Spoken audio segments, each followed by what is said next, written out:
All right, everybody. Welcome to the 5th episode of the Vertical Play Podcast. I am brought to you by my co-hosts, Don Tawny Lamb and Kill 'Em Softly.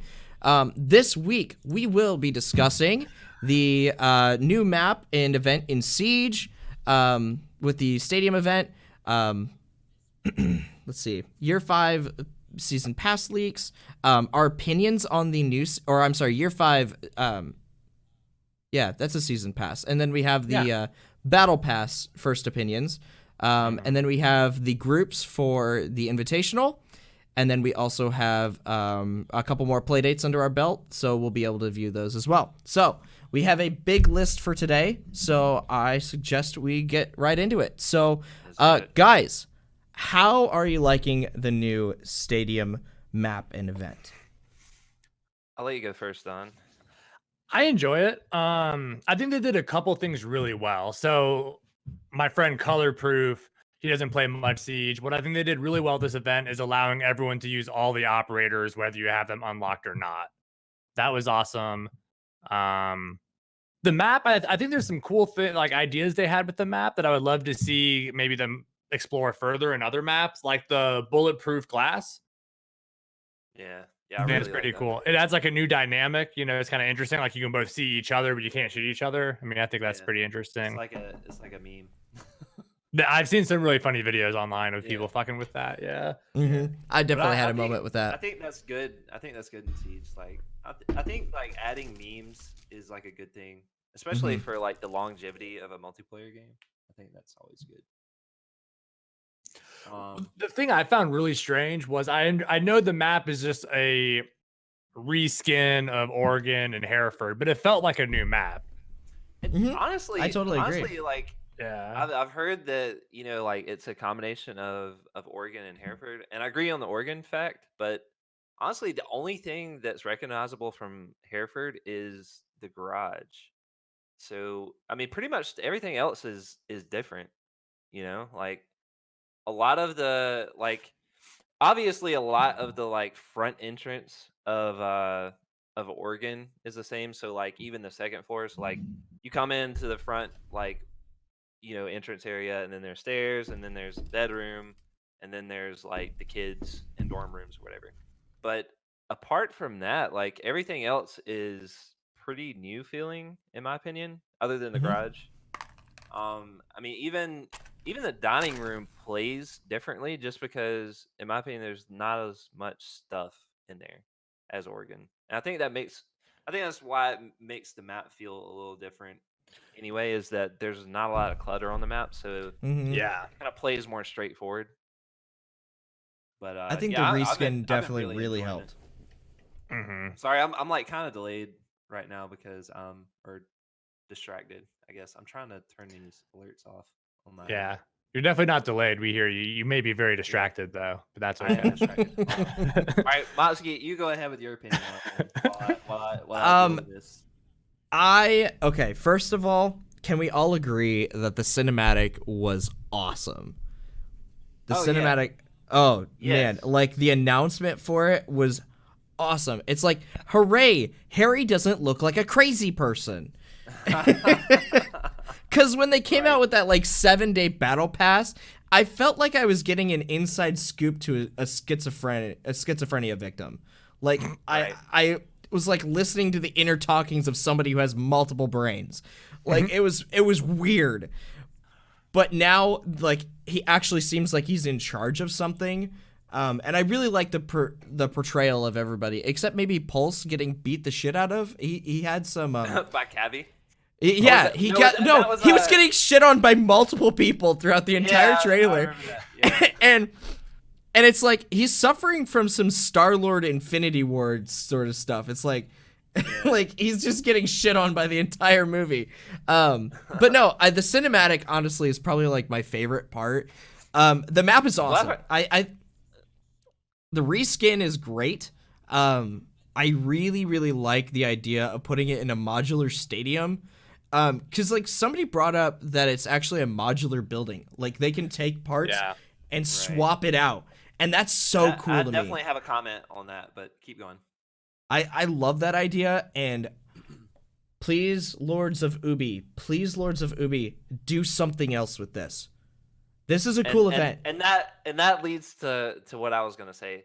I honestly think that if they like, all right, so I think the grand consensus across like all the boards and all of the players and all of the particulars of like content creators and streamers in the Rainbow Six community is that they should in fact definitely add this map in to the rotation, Oh whether yeah. that's casual or unranked or whatever, or replace a map, or like it should definitely be added in.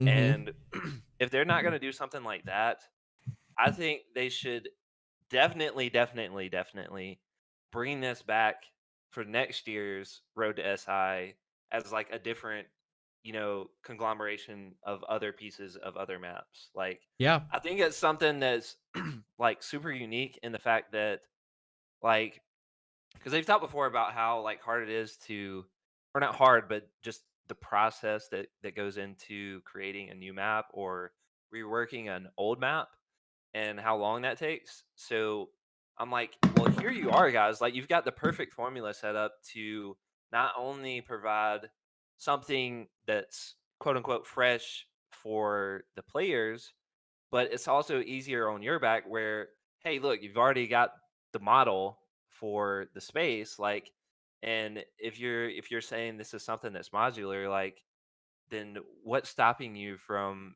implementing this, throughout the season? Like, hey, let's say like every season that they like update it to be like Mm-hmm.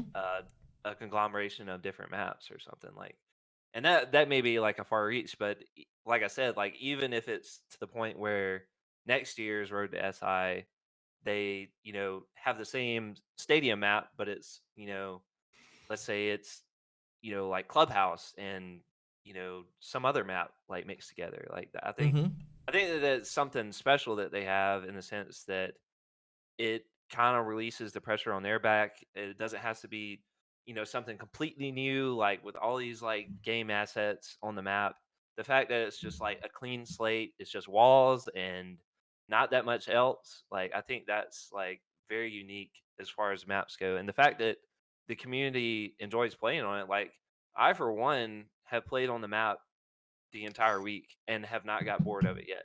Mm-hmm. And there's few maps that have released that I can say that on. Like, I mean, I plan on playing it when we're done with this podcast. right, same. Right, And right. I'm like, yeah. and I'm like the fact that like they reworked Hereford. I played that map, like did the casual playlist for it, played like a few games of it, and you get you're like, all right, I kind of like understand what's going on here, and then you get bored of it. Like you play the new canal map, and you're like, all right, this is fun. I kind of understand what's going on here. You get bored of it, and then same with Theme Park. I think Theme Park was honestly like the most freshest take on a rework, and I got bored the fastest on it. I Mhm. don't know, like, if that was maybe just me like being hungry for like more content out of Ubi, but this like has definitely satiated like what I want Ubi to do. Like, this is something that Ubi needs to consider as a very good win on their part. Like, they need to Mhm. understand that the community really likes this and keep pushing out content like this, in my opinion. They Yeah, I also totally gave agree. us like a little bit of a glimpse into like more lore of how these matches actually even work. Like I think there was when they were in the same article that was explaining how it's like a modular building, they explained how these operators are able to shoot at each other and hit each other and not kill each other and stuff too. Mm-hmm. They would have some sort of like article of clothing under their like uniform that like simulates pain from like the Right. dummy rounds or something. Like it goes into like this whole detail on it, Right. which is kind of cool. Yeah. Finally Yeah. puts that to bed. People wondering like why the Yeah. fuck are people on the same team shooting and killing each other, and Right. And more on that is that the fact that, all right, so we added Theme Park back in as a rework. And I don't know if y'all have played Theme Park with Callie and Wamai, but honestly, I would see them more fit on Canal.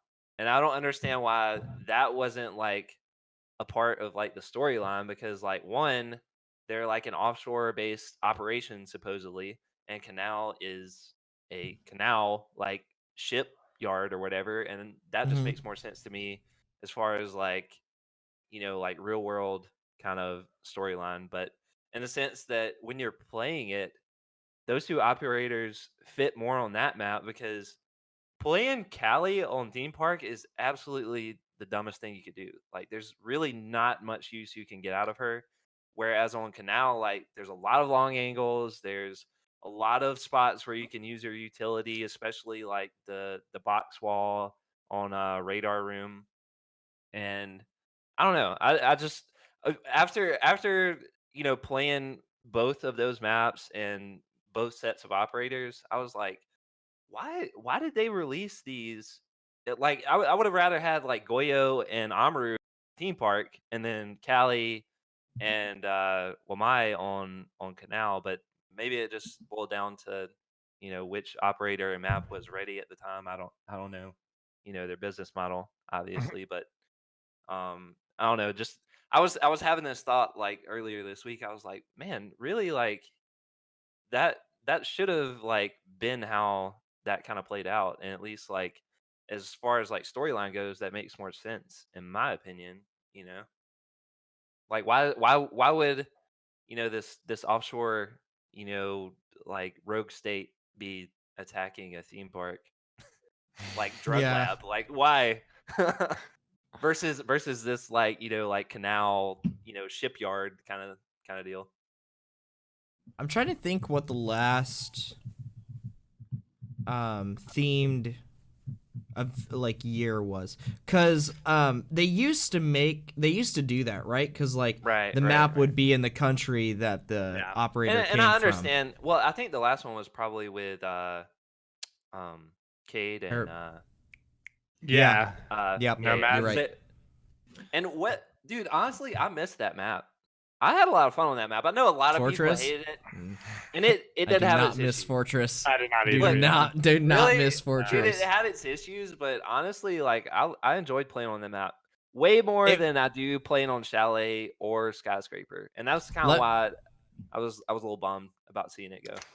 I didn't hate Fortress, but also like maybe my opinion is invalid to 98% of the uh community, because I also didn't hate Hereford. So Hereford wasn't that bad, but it definitely wasn't.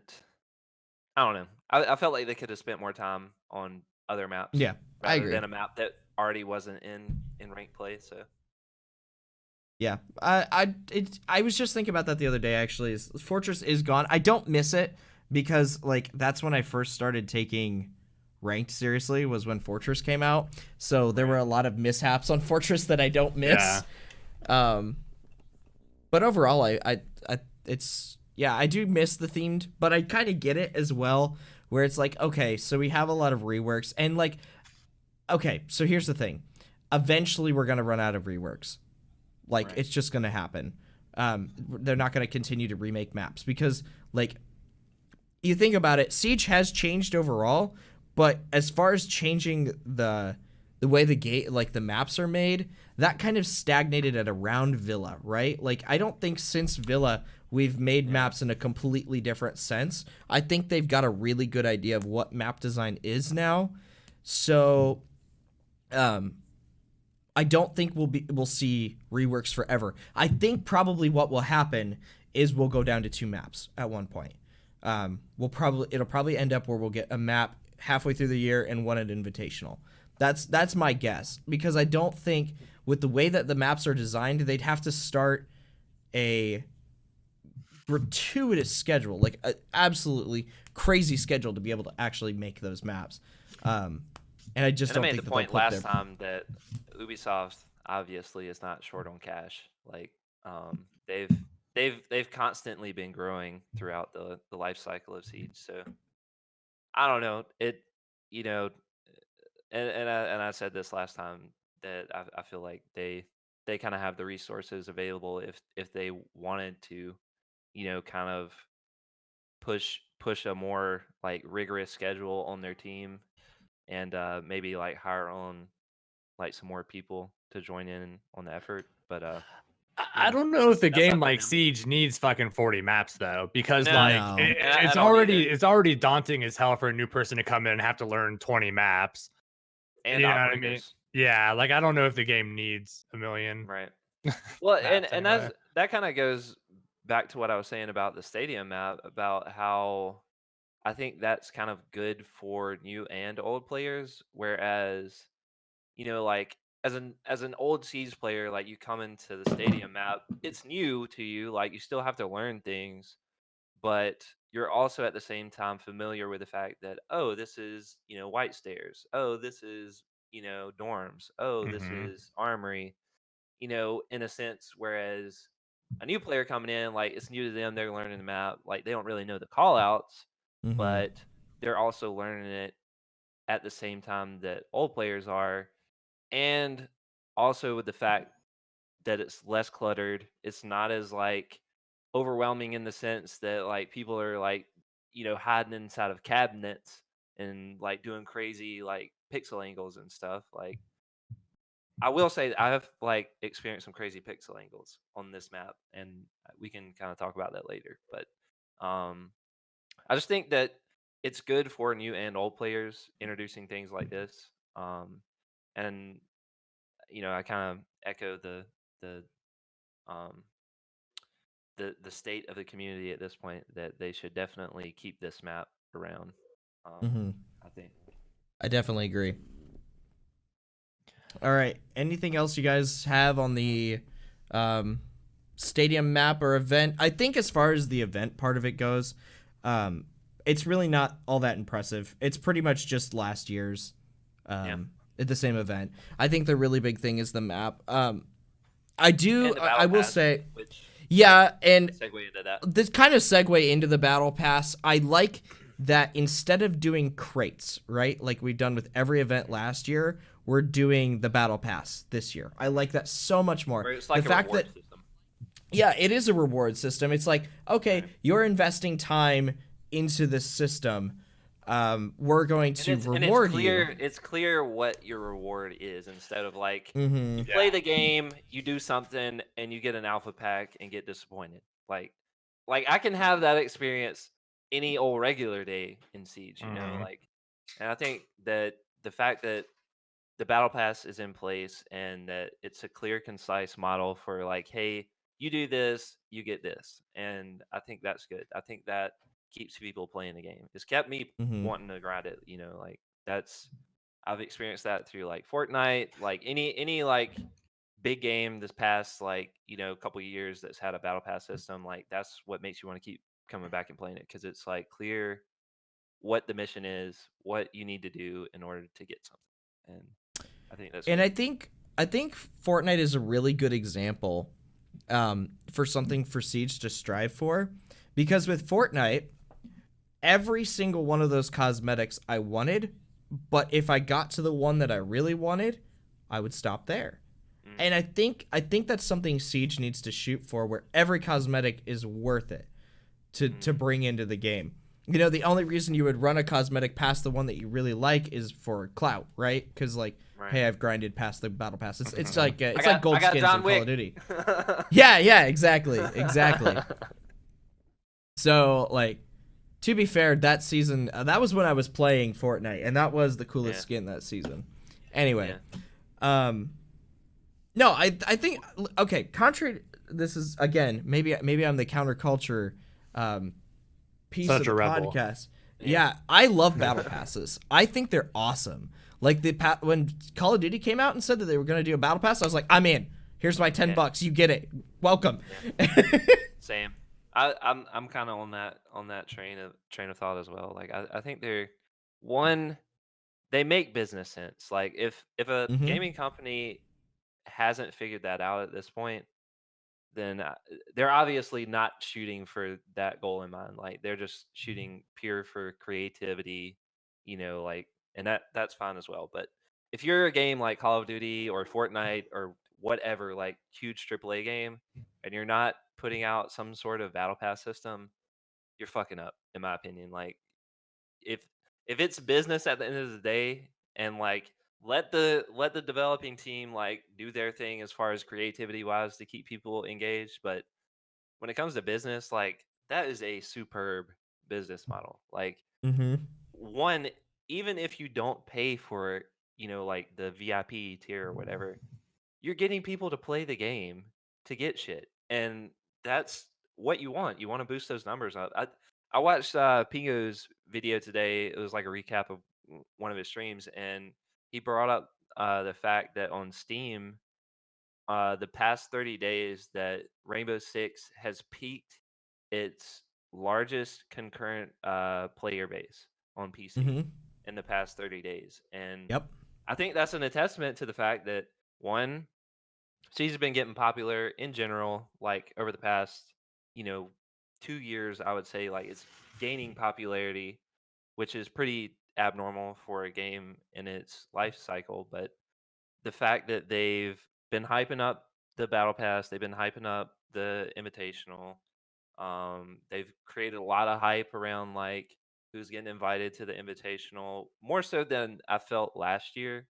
Because honestly, I can't even remember who got invited last year, and I think that's a testament to like the kind of interactiveness that they've had with the community leading up to this event.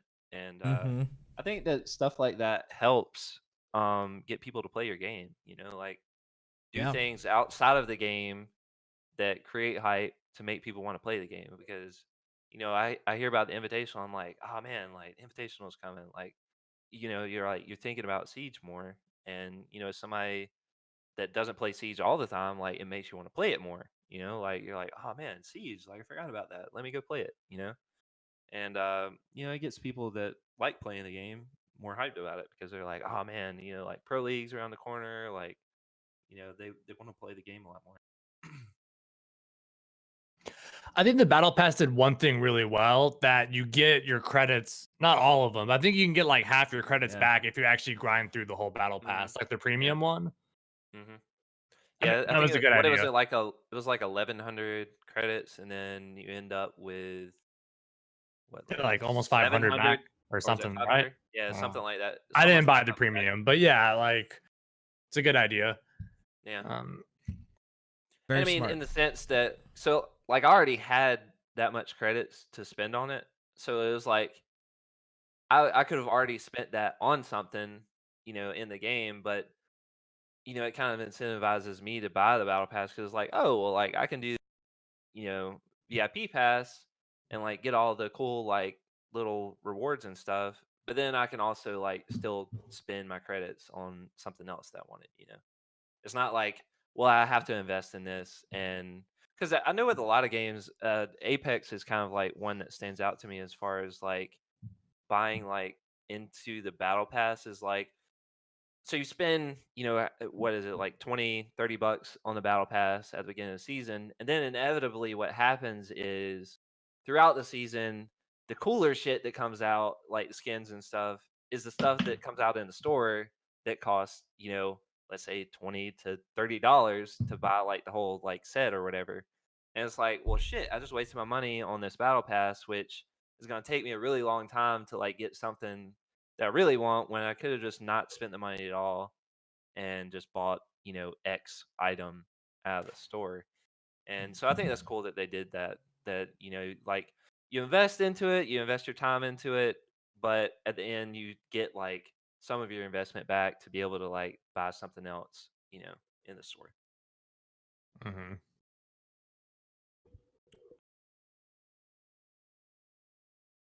Yeah, and I think it's a very common thing for battle passes to give you your money back, and I think that's super smart. Yeah. So I got this idea from Macy J of all people.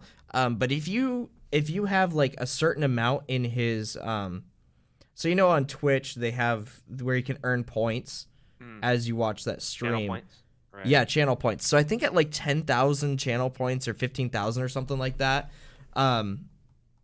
he gifts you a free sub. It was 50,000, but he took it off.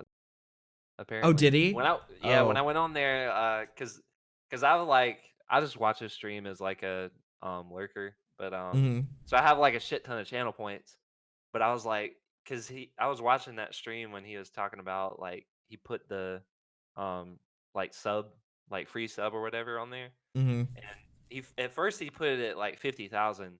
I was like, well, shit, I'm at 8,000. Like, only got a little bit more to go to get a free sub. But I think one of the last streams that I watched him, he actually took it off just because he was like making a point to say that the channel points kind of like drive toxicity on his channel, which his channel he like struggles with that a lot. So I Mm-hmm. don't know if Yes, he that's like does. I can't say that that's something that's across the board. It's probably not the case, but I know him personally, he does struggle with a lot of toxicity on his channel. Yeah, I Yeah. mean, set that up. But But yeah. what was I think I interrupted your train of thought. What was your Well, the whole thing was like, when I heard him talk about it, it was like he said, you know, I did the math, and if you earn the points at this rate, if you watch like 80% of my streams, you'll earn this, and I feel like that level of dedication should be rewarded. right, And right, I right. think that's the way it is with Battle Pass, and that's why I like them so much. It's an extra way for that company to make money, because I at least understand the idea that companies need to make money to be able to improve things. And so Yeah. that makes sense to me, but you have to do it in such a way where it also is good for the consumer. And I think battle passes are a great way to do that. And that's why I like it when battle passes give in-game credits, where it's like, we are going, if you're dedicated enough to grind to the very end of this, we're basically going to give it to you for either half price or free or whatever that specific game has. I think that's a Right. really great idea to bring into your I can't game. remember which game did it first, like Fortnite or Apex, but they did I think it was. where well, Oh. well, in the sense where they did it where like you earn enough credits back in order to be able to buy the next battle pass. I think that it was like Fortnite. I think it was Fortnite. Yeah. Yeah, because But, I think even that was from like season 1 you could do that. Yeah, that was like the sales pitch for it. Like, if you grind out the battle pass all the way, you'll have enough credits to buy the next battle pass. Smart. The next battle pass, in a sense that you pay one time for the battle pass and then you never have to pay for it again. I wonder if there are grinded people in enough. Fortnite who have had the battle pass since season 1 and have grinded it out every time. Look, I'm sure there's. I wouldn't be people that- surprised. yeah, I'm sure there's people that have that, and they've probably spent more than the battle pass just in cosmetics because of what I said. Because inevitably, what happens is, all right, so John Wick's the level 100 skin that everybody wants, but what about all the other skins that Epic ends up coming out with, every week that are like quote unquote never gonna be in the store again, that kind of make people want to keep buying them, so Right. that's kind of the point that I was making, is like you kind of have to pick your battles when it comes to, all right, do I want to be like the battle pass grinder, or do I just want to invest in whatever skin that comes out on a weekly basis that I like, kind of take that gamble. But I hope that Siege does something like that, because so far I've been pretty disappointed in the cosmetic game on Siege. Like, not there are really great cosmetics in Siege. That's not what I'm saying. What I'm saying is, like, in the sense that, like, and Fortnite is on a whole nother level with how fast they are able to put out new content and new skins and stuff like that. But just in a sense, like, even if Siege release skins on the same schedule that they do, like, their skins are pretty like they're pretty like underwhelming most of the time, I would say. Like, most people probably just buy them just out of like support of the game, or they just like buying skins in the game. Like, there's a lot of fucking skins in the game that I would just like never even think about money for, just because, one, it has no competitive advantage, and two, like, they don't really like fit the character, I would say, or there's no like real in-depthness to the skin. Like, there's very few skins that are like that. Like, the Halloween skins, those were incredible. Like, if they came out with skins like that every like cycle that they release stuff into the store, like, dude, they would be raking in money, in my opinion. Like, I would definitely be more willing to spend money on skins if stuff like that was happening. And I think it's such a shame that they hide, quote unquote, hide some of their best like skin content behind these like paywalls of, all right, so if you want a particular skin from the Halloween event, then you're just gonna have to gamble on all Yeah. 24 alpha packs Yeah. in order to get it. And I don't think that's like the system that they should operate on. I think like going forward, if they're gonna do a battle pass system, I think that honestly, like whatever, leave the alpha pack system in there, but y'all need to be coming out with like good cosmetic content on Mm-hmm. like a regular basis with that battle pass in order to help support it, because I that's what happened with Apex. Like if you watched Apex in its first season, like it had a battle pass, but there was like the skins in the shop were just Oh, like they were awful. there was no reason to buy them, and like Mm-mm. in turn, like it led to people being like, well, there's no real reason to grind the battle pass either. So it's like, so what am I doing on the game? And Right. not saying that that's like all of why anybody plays Siege, but that can attract a certain player base to Siege where they're trying to retain a longevity for the game. So Yeah, I totally agree with that. I think the cosmetic game in Siege, like when it comes to events, is top tier. But otherwise, it's like, yeah, like yeah, Yeah.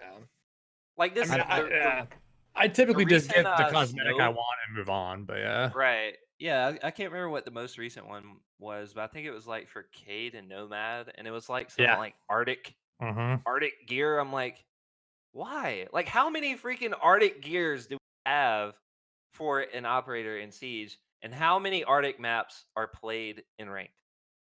One, Chalet, and people hate it. Like Mm-hmm. on most maps, like if you wear freaking Arctic gear, you're paying to lose. And But that's the why, Arctic gear doesn't help you once you enter the building on Chalet anyway, because it's all dark right, wood, deep dark wood, and right. like you know, it Yeah, doesn't and help you. it's like what do you do? Like the classic operators, Buck and Frost. What do you do when you get those operators? You find a way to buy a skin that helps you hide better on the map. Like mm-hmm. Yeah. that's the first thing you do with those operators, and it's like, all right, so we got operators whose base skin is in Arctic gear. Why are you reintroducing Arctic gears on characters that don't have that, where people are like trying to buy out of that skin, Wow. And Not every skin can be like my Ember Rise hat that I'm wearing tonight. right, You yeah. know. Like I couldn't, Oh I God. didn't know Don had a head. Like he was just hidden over there. Yep. Exactly. I Where's the got my top of Ember your Rise head, hat dude? on. It definitely would get lost on my green screen. Right. I think a testament to the poor choices when it comes to cosmetic design is Ember Rise, and I know there's another one that's out right now. It was the one before that. It was The one before it. The lasagna seasonal one. Yeah, it was the seasonal for Outbreak. Yeah. Yeah, it's like Weird because when you look at it in the like the operator view, like it looks like it would be like you'd be standing out on everything. It's like pasta. It's like orange and pink, Yeah, salmon but pink, when you and like play on orange the and map, stuff. like it's really hard to see somebody. I don't know. yeah, it's I like just that. think they need That's to step up their cosmetic game. Like I think Mhm. the Halloween event was really cool, and even this past one, the Night Haven event, like that was yeah. cool. Like the skins that they added, like they weren't real flashy, but yeah, I like a I different may or may flavor. not have bought a lot of those. It I you have know no it idea added what like you're a talking different about. flavor. It added a different flavor to a character, and Yeah. I think that's And it made sense that's what from a other lore games do, and perspective. it works. Like yeah, that too. Like all of the operators that had those skins could essentially be a part of like the Night Haven, Mhm. like military group or whatever. I liked it from the I thought of it from the perspective of, oh, the Night Haven military brought in this tech as far as like uniforms and things like that. I think that's so cool, and I like that idea. And with Rainbow Six focus, and I know one of the announcements for the year 5 is they're going to be focusing more on narrative, and I'm so excited for that. Like Yeah. I don't more need of these cinematics. okay, yes, more cinematics. Narrative is you wouldn't think it's very important, but like you have to understand, Fortnite has their or their MMO style thing. So you got the Save the World, and Apex had Titanfall, and it takes place in the Titanfall universe, so it has a lore backing. Siege has always had it, but it's never been like super prominent. You had to dig for it. Yeah, you did. You didn't have to dig as hard as Destiny, but you had to dig. Yeah. Dude, I didn't even know what I was doing in Destiny. Like half I the mean- time, I'm like, all right, this guy's talking. Like, when's he gonna? Yeah, stop talking? I So still can feel that way. try to get I this I random actually felt that dude. way a lot in Division 2. I have no idea how never what played the that. story's like in Division 2, to be honest.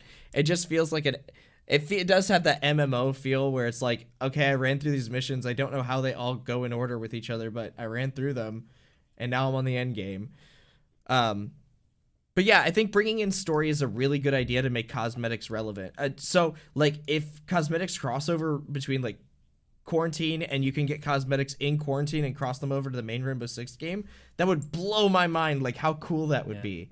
Well, that I don't, and I even looked for this when I switched over to my PC account. So on console, and I don't know if this is the same on Xbox as well, but I know on PlayStation they had exclusive skins to some of their other games. Like Yeah. my fuse on console, I have a complete like gear set for him that's Ghost Recon inspired. And it was They- like they it was have like to, a purchase yeah. through the PlayStation store. And I even searched for it when I came to PC because I was like, man, I love that like Fuse skin. But they didn't have I it do on have there, a so I couple of don't- those actually. Yeah, so I think that's cool that they They do stuff like that. I think integration with other games is a great idea. Actually, those are the only ones that you can transfer. Now that I think about it, those are the only ones that you can transfer over system because I have Ghost really? Recon Future Soldier on Xbox, but I also have my Xbox account linked through the same account I have my PC linked through, my same Uplay account. Y'all need to give me this info I- off I- stream so I think- can, I figure think this that's just out. for Xbox. I don't know if PlayStation has that same. really? 'cause I it's have no It's idea. Microsoft and Microsoft. You know what I mean? It could right, be. right, right. It yeah, could be. so I think that's Um, why. Sony. But yeah, my Ghost Sony's Recon the devil. Wildlands and my Ghost Recon Future Soldier skins work on PC as well. And I own those games on Xbox, so I don't know. But yeah, I think I think story's really going to help with the cosmetics. It'll give them more cosmetics to work with. Mm-hmm. Okay. I think we're ready to move on to the next topic. Yeah. Okay. So we have I'm a ready. couple leaks with the Year 5 season pass, not the battle pass, season pass. Right. And there's some pretty spicy things in there that we Yeah. need to cover. And like this may or may not be Yeah. This Accurate? is the caveat. This is the this caveat. yeah, we're, this- we're Yeah. not we're not promoting leaks or anything. We're just it's out there. It's on commenting. Reddit. I mean, and yeah, so we're just far, Reddit's commenting been on, pretty on common knowledge. and I think the person who leaked this has been accurate on all their other Yeah. leaks. Yeah. Like I don't think Right. this has been this person's normally been pretty spot on. Right. But again, not promoting leaks and you know. But we're gonna talk about it anyway. So here we go. Yeah, all the legal disclaimers. Right. Yeah, it's like it's something that's in the Siege community, so it's worth talking about, but we're not supporting the act of going out and finding leaks. If this information wasn't here, we wouldn't be going looking for it. So, I wouldn't know how Um, anyway. yeah, exactly. It's not like I don't have a direct tap into a Ubisoft office or anything. No. I think the big thing that we need to discuss is that the Year 5 season pass may potentially only have 6 operators. Right. That Right. is Yeah. Yeah. nuts. And I honestly like I think the knee jerk reaction to that, which I think most of the community, at least from what I've seen so far, is that, you know, what, like, you know, they're taking more content away. Like we already, you know, don't get a new map, we don't get new weapons, we don't get, you know, blah blah blah blah. Now we're only getting, you know, 6 operators. I think that's like the knee jerk reaction, but I think my initial reaction to that, I was like, 6 operators. That means, in staying par with, you know, the 8 operator formula, that means, at least in my mind, that means there's going to be 2 Mhm. operators that get reworked, and that's That's what I kind think of too. like what some of the more Ooh. like insightful people in the Siege community. I think that's kind of what they've been thinking as well. And again, like this is all like Interesting. speculation Well, and see, off they've of already teased a Tachanka rework. right. They've The talked last about they've talked about it being like coming down the pipe at some point, and at the Japanese Pro League final, right. little cinematic like welcome to Japan thing they did, there was like a neon light with who's clearly Tachanka with an LMG that's not like on a stand. Right. He So was I like think holding it. one of Yeah. those 2 possible operator reworks, one is probably gonna be Tachanka. Right. And I even said this on stream last night about the Tachanka rework, and I was like, man, it'd be awesome if he was just like running around with the turret. And like one of the guys that I was playing with, he was like, "What do you mean just running around with a turret?" I'm like, "Exactly. Like, can you imagine just like coming around a corner and you just see Tachanka just like, just like Yeah, like you can only gunning you hip down? fire unless you're up against something, and then you can kind of put your elbows down and then Yeah. shoot maybe an Well, N- I mean, we an can ADS, already but, like, so like kind of like what COD does with the like lean Ooh, mechanic like that the COD mounting has. system? Yeah, Yeah. where you could just like mount it on things. yeah. Shoot it. Otherwise, it's just hip fire. That'd be a good Right. rework Yeah. for him. Yeah. I 'Cause think the that fact that he doesn't have mobility, and they've already said this, like Yeah, in a it's game where mobility is so crucial, like the the operators like his like gadget requires him to be like motionless, and Mhm. that's just not like conducive to the any part of the gameplay nowadays in Siege. right. That's an interesting idea, and I hadn't thought about that with like them redoing some ops. I like that a lot.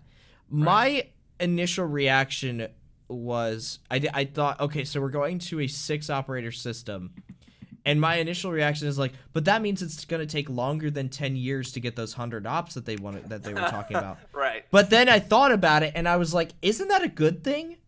If they're taking means more more- time, more more longevity. quality over time. And so if they're really planning, and I think I've said this before, I think that this year is going to be the year that they really push like esports stuff. And I think if they're going to continue to push an esports movement, then we're going to start seeing more operators. Or we're going to start seeing a longer time frame. Because I mean, how long has CS:GO been around? Well, Counter Strike's been around since I was in high school. I mean, because I remember playing the original Counter Strike back in like 2003. Right, Yeah. right. And I mean, the Yeah, I mean, gameplay's Gone through really, different versions, but I mean, it's been around and for a it's really not long that different, is it? I mean, like Counter It Strike plays the Global same. Offensive. essentially Yeah, it's pretty much the same. It concept. plays the same. Yeah. Yeah. Wait, I'll Yeah, look it so up. How long CS:GO's been? I think it's But yeah. 2011. I think it's 2011 if I remember I think correctly. it was So like before 9 that, years. Honestly, I think it was like 2012. 2008. 2012. August 21st, 2012. Oh wow. Okay. Now, Interesting. Counter Strike has been around since.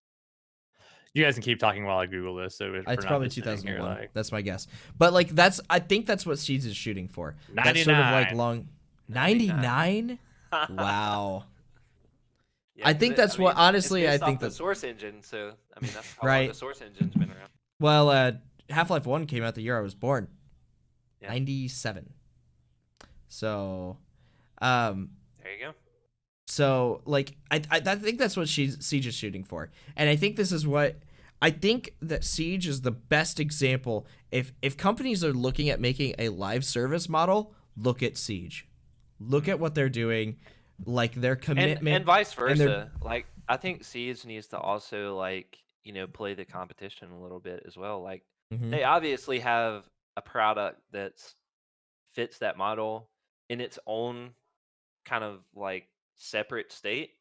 But I think, again, going back to what we were talking about before, like they need to be looking at games like Fortnite and Apex and learn what works with those games. Because I mean, here's the thing: like you've got games like Fortnite and Apex they're releasing as a free game, and they're banking on the fact that we're gonna put out really great content, like updates all the time, and we're gonna try to earn money that way.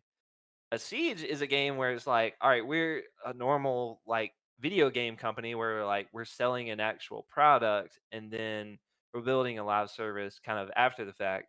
Um, I think they're kind of playing catch up in that sense, but that's where they can kind of learn from these free to play games and say like, because they're basically like test subjects at this point. Like Hmm. Fortnite's been out for a while, Apex has been out for 2 years. Like they've kind of done two different things when it comes to like a mass scale like free to play game across multiple platforms. And look at those two games and see like what works and what doesn't work, and how can you apply that to Siege, and kind of push that forward. So the other option for the 6 operators, and I feel like Mobsky, you maybe said this one day. Does this mean like Operation Health 2.0? Oh yeah, yeah. I feel like you I had mentioned thought that, as well. or maybe it was you. I One probably of the two of did. you speculated that at some point too. Could be a possibility, and the game needs it. Yeah, think I it would was totally Mobsky be that cool said with that. I think so. As you were saying, where Siege should learn from certain other games, I think Siege offers something unique, and I've always thought that. That's why I stick around, right? But there are things in Siege that are so juvenile and so outdated, like even to the sense that they're outdated for when the game came out. Like the UI in Siege is, Oh. oh man, Yeah, that's something. it's that needs to usually, work on. oh, it's so bad. Another thing is like we And don't have I don't know if y'all base. played on console in a while. Like I play on it once every week with my followers, and Mhm. dude, every time I go back to console, I'm just like, God, they are just like I haven't doing played this console season on such console a yet. disservice, man. Like such a disservice. Mhm. Just the fact that when you like when I first started playing on PC, and you could go to like the Uplay to the challenges or whatever, and being able to click collect all or like select all to like select all of the challenges at the beginning of the week. That is such like an easy thing, that's such like of ease on the player, like to be able to Mhm. go there and just like click two buttons and be like, all right, I'm gonna go back to the game. Dude, on console it's like literally pulling out Mm. hair to try to do that, because you click the Uplay, it takes like fucking 5 hours for the shit to pop up. And then when it Mhm. finally pops up, like I don't know if it does it on Xbox, but on PlayStation, if you're like have like game chat on, like if you have like a party like using game chat, it cuts out your game chat. Like you can't hear what they're saying, It and they doesn't can't do hear that what on you're saying. Xbox. Yeah. And then it takes like forever to like click on each one. Wait a second, it pops up. Click collect. Go to the next one. Wait a second. Click collect. Like it's such like a clunky like system, Mm. Like, and I get it, it's like having to source out to a web page in order to like get to that stuff. But it's like, come on, guys, like y'all have resources, y'all have money, like invest a little time to like help out, like your player base. And your player base isn't just PC players and pro players. Like In you have fact, to it's think about less everything. that than it is I was- console players. Yeah, I Right. think just on like the Logic Bomb, they were saying like PlayStation's like the largest, Right. Mhm. Right. and And then Xbox maybe is second largest. yeah, and then PC. Yeah. Yeah, and I mean, Yeah. like the console community, they didn't get the ability to report people until like just recently, like this Oh, I past don't do like shit anyway. right, but On this- console, it does not seem to do anything. right, At all. but in the sense like like it gives you something to like try to like do something about reporting somebody. And PCs kind of had that implemented into the UI for a while, and that didn't come to console until this right before this most recent like huge like DDoS thing, which that was amazing that they're finally like bringing Yeah. that to court on those people. I think that's great. Oh yeah. So But what yeah, else was in UI that? definitely needs work. Yeah, no, I agree. What else was in that leak for? So we had 6 operators. Yeah. So there was the standard stuff like 10% off in the shop, 5% renown boost. There's this one that's really Ned, vague. if you buy the season pass, it like gives you a discount on the battle pass. Yeah, and like extra progress Yeah. or something. Yeah. Yeah, Right. so you get a 30% bonus battle points. And then you get a 30% discount on the battle pass itself. Which I think both of those are really cool things. I'm okay, like, okay. I view the battle pass as the casual minded. Okay, you like Siege, you can pay up a little bit more, right? Like $10 more is really not that much of an investment to get a few more cosmetics. You may never touch Siege again, but you're gonna play it during this battle pass. You know, like that's the way I used to play Fortnite. Is I wouldn't play it consistently, but if I bought the battle pass, then I'd play that season. Right. And so I think that's fine. I know there's a lot of people really mad that you're not just given the battle pass, but I view the difference between the season pass and the battle pass is the battle pass is the casual minded, and the season pass is for like people who know that they're going to be playing Siege for the whole year. If you're a dedicated fan who knows that you're going to be continuing to play the game for the whole year, you're going to invest in this. That's basically going to give you content. It's going to give you off the content for the other stuff as well. And it's also additionally going to give you a couple extra things like 10% off in the shop, 5% renown boost. Because like 10% off in the shop also includes Pro League skins. And if you're somebody who's that dedicated, most likely you're watching Pro League, and having any discount off those skins is kind of nice because those are kind of pricey. Right. Yeah. And kind of to like my thought process when I heard that was that it's not going to be like one giant season pass. Like the fact that you're going to get a discount on a season pass kind of confirms to me that there's going to be a battle pass like every season. So like every 3 months there's That's going to my be a new guess, battle yeah. pass with like new cosmetics, new, you know, like little rewards and stuff like that. And I think that's a good thing because that's kind of like what the battle pass like formula kind of operates as best in my opinion. Like I haven't really seen any other games that have like a long form type of battle pass, but I know like Apex does this where it's like a 3 month battle pass cycle. And I think it works well for them because one, it kind of gives you more like urgent incentive to like get in and play the game and like grind out the battle pass if that's like what you're trying to do.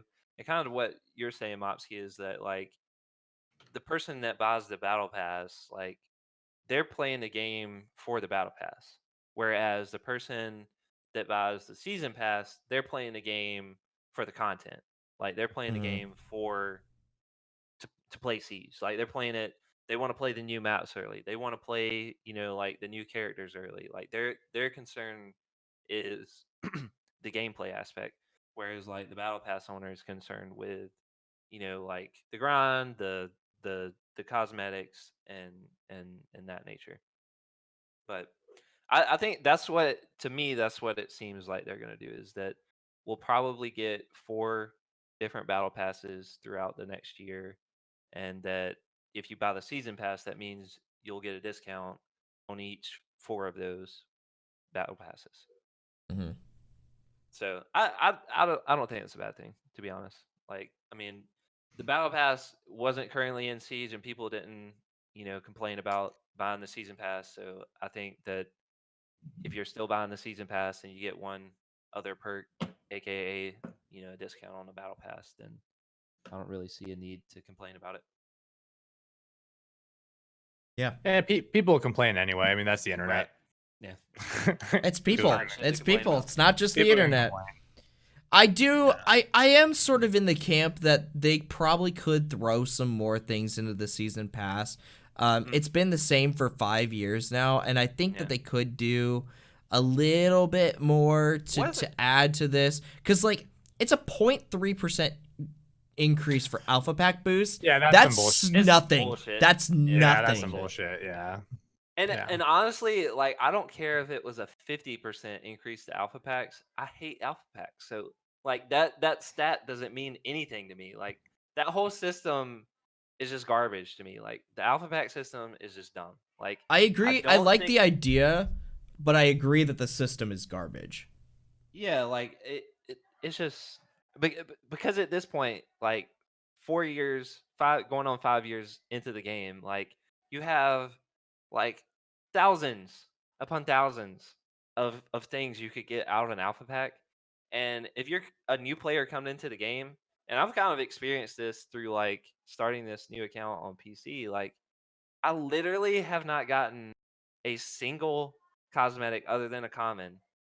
And I've probably gotten like 20 alpha packs since I've started this account.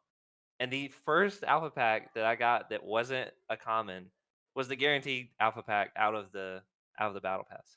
And I'm like, and I'm like, well, what is the point? Like it would be different. So like I know like so what Apex does like they have like the random, like little loot generator or whatever where you Mhm. get like 3 different things and it tells you like, it randomizes and says like, all right, this is what you'll get. I think that they should kind of do something on that level. Like if you get up to freaking 90% on your like alpha pack thing before you get an alpha pack, I think that thing should be like guaranteed like a legendary or like a purple or something like to get to 90% and then get a fucking common or a duplicate like that is Oh, the man. most depressing shit ever. Like that does not like I mean, I think it's definitely a meme at this point in the Siege community, the alpha Mhm. packs. And honestly, I think along with the UI, I think that's something that they could really invest some time and money into that's not like resource intensive. Like, hey, just like sit 5 people down at a table and like let's come up with some good ideas on how to make these things better. Like it doesn't take an entire like developer team to like please the community in that way. And I think little stuff like that, like I mean, it really does go a long way in keeping the community happy. And I think that they shouldn't overlook stuff like that. Let me paint a scenario as far as the alpha packs. So, let's say you play Siege for 3 hours a day, and the alpha pack percentage is somewhere between 10 to 20%, and it increases every time, right? So the alpha pack, or maybe let's say you have 20% chance at the end of every round to get a battle pass or get an alpha pack. Instead of having it increase over time, you just flat could get a alpha pack at 20%. And I think generally that would make the odds more likely. Maybe it does increase. However, anyway, let's say for happenstance, you unlock so many alpha packs that you get every cosmetic, which would take a long time. Long time. Yeah, it's a fuck ton. How mad do you think people would be? I don't think they would be. No. Especially since okay, like say it still adds up your alpha packs, cuz so you're still earning them, then you have everything, you could get the renown or something like that. Or maybe you can like maybe there's a conversion rate. I remember some games when I was a kid used to have like conversions between different types of currency in game. Maybe there was a conversion rate like 10,000 is 10 or something like that, right? Or whatever. But then like as they add stuff to the alpha packs, like I've already got 5, 10 ready to go for the next time. Like I can go ahead and open these up and get the new stuff. Duplicates in the alpha packs is bullshit. Yeah, that's dumb. Mm-hmm. Stupid. I'm just saying it like that's stupid. Like Alpha packs honestly, are not exciting. Honestly, I think kind of what you were saying about like just being able to like grind to unlock everything. Like that's just flat out unfeasible in Rainbow Six. Like Macy J is level 500 in the game, and he does not have all the alpha packs. I think that should speak testament to the fact that the system does not really like like it's not fun. Like it's not fun for anybody, and like I remember when Apex first started, like you could legitimately grind to get the like what was it, the heirloom set for Wraith, which was like the ultimate thing. Like it was like a 1% chance to get it every like little like battle pack or whatever. But you could legitimately grind to get that because every pack you got something out of like the pool. Like you got something out of it. So you could legitimately keep playing the game and grind that stuff out and get that stuff. And it's like with Siege, well, how long does it take to grind up enough money to get one alpha pack? It's 4,500 credits, or not credits, but renown to get one alpha pack. It takes like literally like almost 3 or 4 games, which is like anywhere from 30 to 45 minutes to an hour a piece to get that much renown. Oh, it could be more that's than that too. Like right. honestly, it could be more than that because you're not like a ranked game that you If win. you lose, you get 100 renown. Like yeah, like I think if you win a ranked game, you maybe get 500 altogether. yeah, Assuming you Yeah, don't and do it's any like- challenges or anything else. Yeah. it's like the grind that it would take in order to just get one. Like that's crazy. Like they and Yeah. and there's Dude, like I mean, yeah. the challenges that they have challenges, like you only get like 300 renown off of that. That's essentially just one game. You know, like Yeah. I mean, I don't No, know. I remember thinking it would be like super fun. I saved up like 51 alpha packs. I was going to open them all up on stream. I was like, this is going to be awesome. I was very disappointed at the end of it. I was just Yeah, like, this is yeah. such bullshit. I have think enough in general. that's memory. why the alpha pack like opens like the content creators do, like when they save up for like 200 alpha packs and shit, like they're always such a meme because of Mhm. that, because like It's a waste. literally. So I was watching Macy. He was playing the new event, and like one of the battle pass tiers, you get a guaranteed like legendary alpha pack. So he opens it and gets like a legendary IQ gun skin. He keeps playing the game, ends up getting a 6% like alpha pack, like off the like roll or whatever. He ends up getting a 6% alpha pack. He was like freaking out. He was like, "Oh yeah, like got 6%, alpha pack." Goes to open it. It's a fucking legendary, and lo and behold, it's the exact same fucking gun that he just got off the guaranteed alpha pack. Like, what? Like what? Like, how disappointing is that? It's like you rip it open and it's like, oh shit, I got another legendary, and it's the meme. It's like it's a duplicate. Yeah. I think in general, Siege needs some help with their in-game earning of things. I think it needs tweaked, and I think that they thought it was such a small thing, but as much as it is a small thing, that's a big thing to some people, right? And that's what I Like- was saying. Like, it's such a little thing. Like, I'm not saying it's a big thing. I'm saying it's such a little thing that they could spend very little effort and money on, Mm-hmm. and would have like great consequence throughout the community. Like, it would Can make you so many imagine people if happy. they just took one person and for both the alpha pack percentage and the gain rate for renown and just tweaked it a little, just turned that knob slightly up.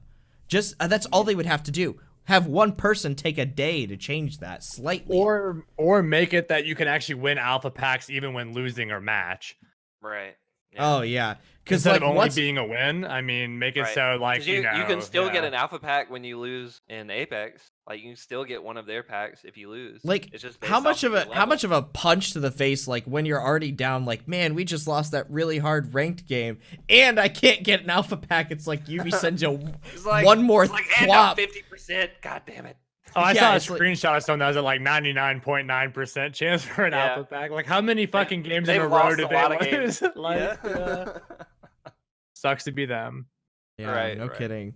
So I hate to be that guy, but we've gone like crazy. I mean, we have like the worst ADD, we just, like, ADHD, talk can't about stay on everything. topic worth a damn. So what the fuck were we even talking about? Like We were on the year the 5. leak for year 5. Yeah, the year Yeah, 5 yeah, pass okay, league. yeah. Leaks, yeah. Oh my god. We Alright, weren't let's- too yeah. we weren't let's- terribly off topic.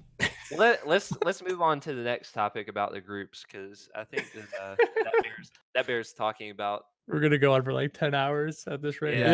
Yeah. So okay, so I actually have the groups pulled up for. We're talking about for. Okay, well, first, was there anything else about that was the big thing, right? About the year Right. 5. Yeah, Yeah. we almost covered Yeah. everything. I think Yeah. I think what got us started was the only thing about this that really surprises me or pisses me off is the 0.3% alpha pack chance. That's like right, that's yeah. that's so low. Yeah. It's kind of a Dirty, dick punch. dirty sons of bitches. So on what day was it? Thursday. They did the drawing for the group stages for SI. Yep. And I have them pulled up on my phone. So I have them up as well. Yeah. Yeah, so I guess we can go through. Like, I'll go through each group, just say who they are, and then we can kind of afterwards just talk about it. Yep. So Group A, we have Team Empire, Dark Zero, FaZe, Fnatic. Group B, we have Navi, Rogue, TSM, Space Station Gaming. Group C, we have Giants, Ninjas in Pajamas, Team Liquid, MIBR. And then Group D, we have Reciprocity, Wildcard Gaming, BDS, and then, of course, G2 Esports, who got the invite. So, Yeah. Obviously. surprise, surprise. First thing out of the gate, hot takes right away. I think doing the group stages randomly is fucking stupid. Okay. It's not worked out this time. It didn't work out this time, and I think doing it purely randomly is stupid. I think adding stipulations is stupid. I think okay. What should they do then? Understand that there are okay. So I think what should be taken into consideration is the past performance of those teams. So take the last 6 months. So from Raleigh Major to Invitational, take the performance of that team and place them up against each other. Well, no, that's not true. Place them in the top spots. No, keep What going. year is I it? was, like, trying to What pull year up is the- it? Is this 1981? What song just came out? Is it Thriller? I think Thriller just came out, right? I'm lost. I gotta be honest with you. No. I'm not following So all that. take the performance of the last major of the team Uh-huh. since the last major in everything, and Yeah. place the highest one in a different group. So like in this case, it would be like Team Empire is obviously Group A, and then you'd have Space Station as the leader in Group B, and then you have FaZe Clan as the leader in Group C, or something like that, right? Just like examples. Like they could take then- like the Siege GG ratings that they do, like how they Something have, like all that. Yeah. from 1 something to like 50, and then just place them like 1, 2, 3, 4, 1, 2, 3, 4. Right, because right now, I think the idea of groups of death is dumb. Like, Yeah, AKA Group A and Group B. it makes no sense to me to have like a group that could potentially just be a cop out for that team, right? Sorry, didn't mean to hit my mic there. A cop. Yeah, Bam! just punch it. Get like Angry. what was the talk show host that used to like tape his forehead when he started screaming too much? Was it Glenn Beck? I would can't not be remember. Anyway. surprised. I would not be surprised if Glenn. I think he used to like take out a roll of duct tape and like slam it to his head and rip it off. I Anyway, wouldn't be surprised. God. I think the idea of group of death is so stupid because it's like, okay, there should be as obviously there it's not going to be perfect, but as equal a level of competition as possible. Each team should have this like okay, for example, you look at Chat Group saying D. G2 didn't deserve it. Well, No one deserves an it. invite. No one deserves an Right. invite. No one deserves Right. it. No one deserves it. That's the point. Just of throw it. another qualifier in. Like, why the hell you got to anyway? Yeah. Right. Hot take But I on a mean- hot take. The invite exists purely for a marketing perspective for Ubisoft. Right. It's whoever sense. can bring And the it most should. audience to Invitational. It should. It should. They already Or got there should TSM not in be there. an invite. Right. Just But do another then- qualifying event Then it's for that just last slot. then it's not called an invitational. Then it's just called. Yeah.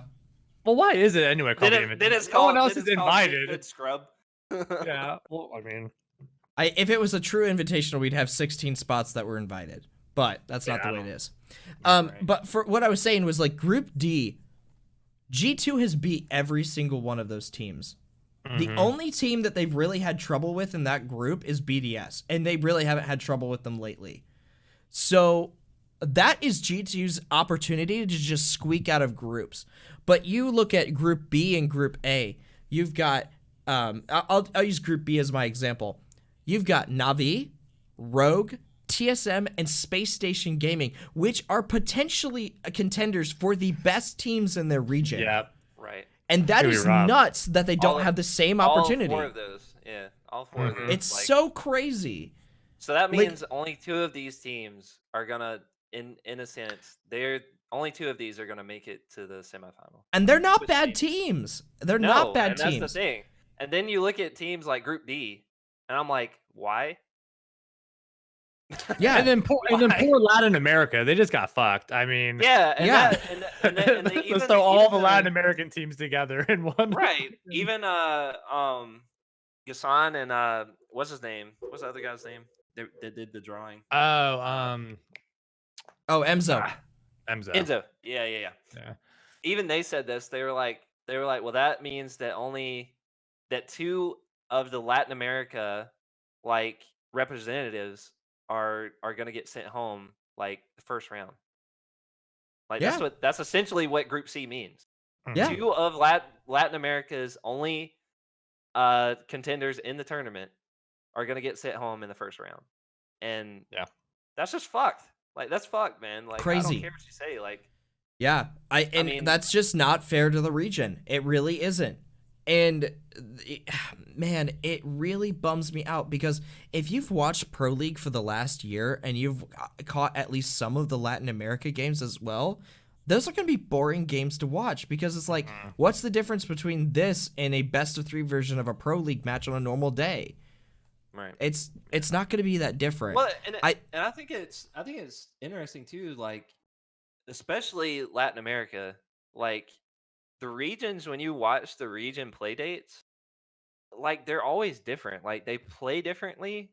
And I Mhm. think it's always interesting to watch one region play against another region because like they kind of have to like adapt to like how that region plays. Like It's a when culture when a clash. Latin America team plays a European team, like they have to worry about that Latin American team being super aggressive because that's just how Yeah. they play. Like they play incredibly aggressive. Like they're running out all the time. Like they're Mhm. always like challenging corners, challenging peaks. Like that's just how they fucking play.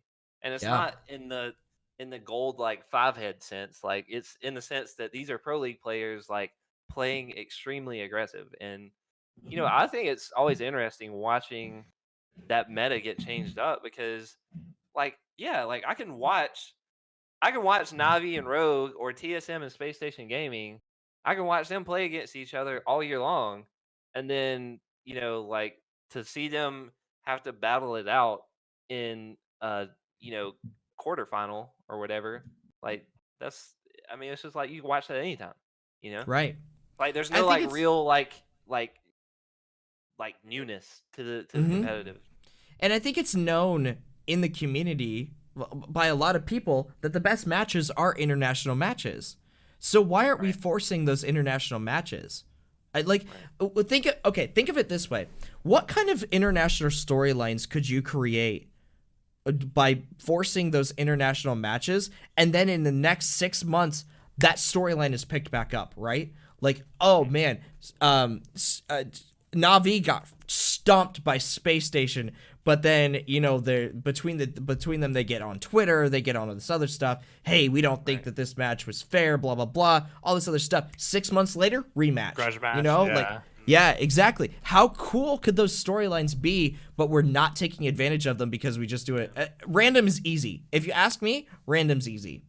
It's the cop out option. And I think they do random to try to save their ass. Because I think in the past they've been accused of like fuckery with the like with the groups and stuff. Like yeah, so I think that's why they made such a big point. And they even said it on stream like 10 times. Like, here you go, in case anyone's is gonna try to accuse us of things. Yeah. I don't They did it know like what many times. Yeah. So, Interesting. Like, this I is didn't know random. about that. they made sure to drawing keep it names in out of the camera bucket. shot the whole time too. They're like, as you can see, the balls have not moved. It is still right, like like a Yeah, magician. Nick Hassan's like he's like, I'm gonna put the ones we've already picked. I'm gonna put them here and then Yeah, like it was all very I still think as far as competition goes, a lot of people here got the short end of the stick. And I think viewers got the short end of the stick too.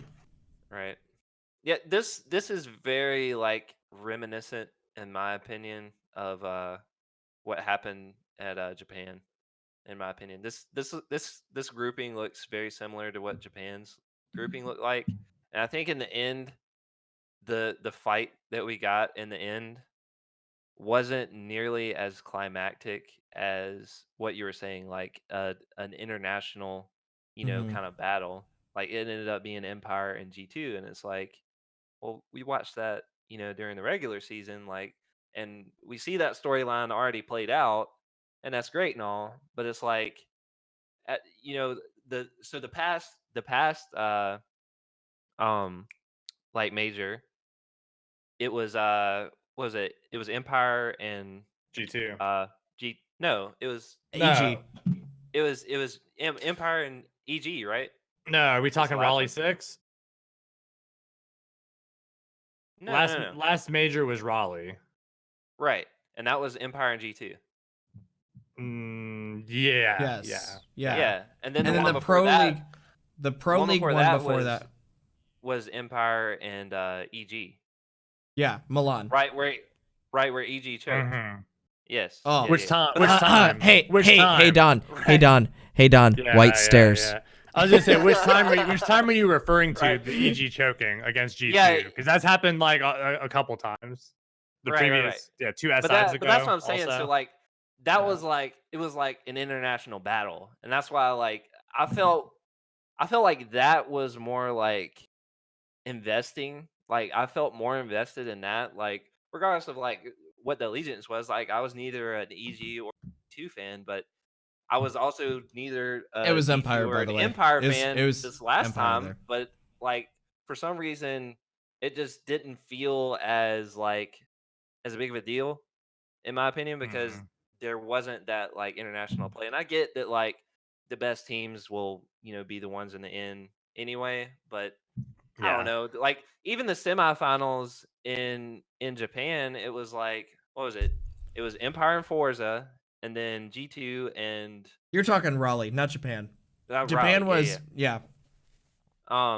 And then what was the 4th team in Raleigh? Space Station. Space Station? Yeah, and they Were got they at absolutely semifinals? clobbered, right? Dude, if I'm being honest, I had so much beer in my system at Raleigh, I don't remember. I think they were only in quarters. Who was it? Here, Was I it can look it up. TSM was in semifinals. That Um, sounds right. Yeah, TSM was sounds right. semifinals and they got stomped. Like they got Right, their right. asses handed to them. Right, they played G2, right? Empire. They 'Cause- played Empire. Because G2 Oh played yeah, fours. G2 played Forza. Yeah. No, No, G2 here you played go. fours, wiped the I got, floor. I got Raleigh pulled up. So it was, the semifinals was G2 Forza, Mhm. Secret, and Empire. Oh, And Oh, then it the was Secret, finals okay. was Empire G2. Yeah. right. Yeah, Oh, that's right, That's 'cause- right, because no North America That's what team it- made it out of the fucking. Out of the Quarterfinals. qualifier- Yeah, Yeah. the quarters. Yeah. Yep. But I mean, that was kind of my point. Was that, and I think that's what I'm being reminded of it by this group poll is like that kind of like grouping was set up the same way in the sense that people just fucking went home like in the Mhm. quarterfinals because like they didn't make it. And I get like if you're not good enough, you don't make it. But in a sense, like I was saying, like Group C, that means that 2 Latin American teams, whether they're good or not, like all 3 of these teams, Ninjas Pajamas, Team Liquid, MIBR, those are all 3 really good teams in Latin Mhm. America. Like Mhm. they're constantly like rotating throughout the top of the leaderboard in Latin Yep. America. And I think it's just the same that 2 of those aren't even going to get a chance to play somebody outside of their region other than whoever plays Giants. Yeah. And yeah, I just don't think that has like the storylines aren't great. The competitive integrity of that isn't fantastic. I don't know. It's not fair to those teams. It makes like all of the excitement in the quarterfinals, and where like Yeah. all of the excitement should be in the semi and final Grand, game, yeah. like Mhm. where everybody's gonna be like, all right, who's gonna win, in the Group B and Group A, like what are those games gonna look like? And then after that, it's like, all right, well, whoever wins out of those, like, it's pretty much kind of predestined, like who's gonna win the whole thing, because like there's top contenders in those groupings, and if they make it out of there, then they're probably going to be the ones that end up in the semifinal. Yeah. Yeah. And I figure next time we may actually, I'm hoping for the next one, we'll actually have the brackets announced so we can, or, and I imagine Have when we actually have something the to- brackets announced, we can like do our predictions, like who will win which, Mhm. that'll be fun. Right. Um, Yep, I agree. right. So do we want to try to get through the test server patch notes, like in like a quick review? We're running at an yeah, hour and a I half think- right now. I think we Yeah, should I run over gotta- those because there's a couple important ones in there we should run over. Well, I quickly. got some questions from my chat, and a few of them involve the test server changes. I don't know if I we wanna... say we'll cap it at 2 hours. We can Okay. run Yeah. through those real quick, Okay. and we'll cap it at 2 hours. Alright. Yeah, let's run over those test server things, because there's some really important ones in there that I think we need to go over. And then we'll do questions. Yeah, Okay. sounds good. So the big one for me, and we can go through all of them, obviously, but the biggest one for me is ADS times being increased. Right. That's like the most obvious Yeah. one. Yeah, and I know they were initially saying this is happening because it was unintentionally decreased. Right. Right. Right. Right. But That's what I everyone heard. loved it. But everybody loved it. And I heard Macy J's take on this, and I kind of like I have more of an understanding of it, because like honestly, I don't play like at the high level play that they do, so Well, know, none like, of us do. right. So like we play it we play it in a more casual nature, so like in a sense, like none of these changes like are really gonna like be an extreme like change on us, in a big sense. But what he was saying is that, again, like, so apparently they're doing this because the changes were inadvertent with Ember Rise. So like Mhm. this was something that was a part of the Ember Rise, update that was unintentional, that all of the ADS times got faster. So this is supposed to like fix that. And then but what he was saying is like at high level play, like to make the game better, we want to get away from like this whole like quick reaction gameplay, kind of like how COD gameplay is, like where it's about how fast can you react to something. Whereas Siege is more about like the plays, like how are you able to think out a situation and get an upper hand on your opponent. Like you have all of these tools at your availability, but in the current state, it's not as bad now, but like past like when the like lean and crouch spam thing was part of the meta, Mhm. like that was not Siege. That was essentially just like reaction. Like, can you Yeah. react faster than somebody else? Like, it wasn't about like, are you better at like strategy? Like it was all about like, can you react? And I think that the point that he was making, I kind of agree with that. That like I'm a smoke player. Like I Oh, love that using the hurts so bad. SMG11. That Yeah, one hurts like so bad. It got the worst. So SMG Yeah. secondaries are up from 0.1 second ADS to 0.35 second ADS. right, which is Oh, a lot. Like yeah, it's much it's a lower. noticeable increase. Like it's a noticeable increase. And I don't know. My thing is like I love smoke. I love playing as smoke. I love the SMG11. I practice it all the time in T Hunt to try to be good with it. But again, like it's a part of like adapting. Like I'm fine with being able to, or like having to adapt to something if it's like making the game state better. I don't think it'll change my gameplay that much. I'll just have to be cautious of the fact, and kind of work from there. But I don't We know. should also I think if state that they're these moving- changes may not come into play. They Yeah, may it's not. just Yes, test server. It's Test test server, server yeah. changes. Right. And the pros are very upset about it, so they may Yeah, not happen. and that's what I was saying. So they're like at a high level of play, and they're like upset about it. But again, they're also playing in a sense where like, I mean, if you watch pro league games, like a lot of the maps come down to, can you outgun your opponent? Because we talked about this last time. Like Mm-hmm. pro teams generally play the same strats every time. Like they're not like really changing anything up drastically and like introducing new metas into play. I mean, there may be like a few little, like stuff like little pocket strats, stuff like that. But for the most part, like it comes down to gunplay. And I think that one, changing ADS time may not be the movement adjustment that Siege needs. I think things like adjusting like that's the a good lean point. spam and crouch spam, I think that's like a better way to like change like movement in the game into a more like thought out way to play the game, like a more strategic way to play the game. I think that's pushing it more that way. I don't know if the ADS time is, but I mean, if they're saying that see. if it's just a revertment Back to the old way. I don't know. we'll have to see. That's why the test server's there, I guess. Yeah. What other changes do we have on there, Don?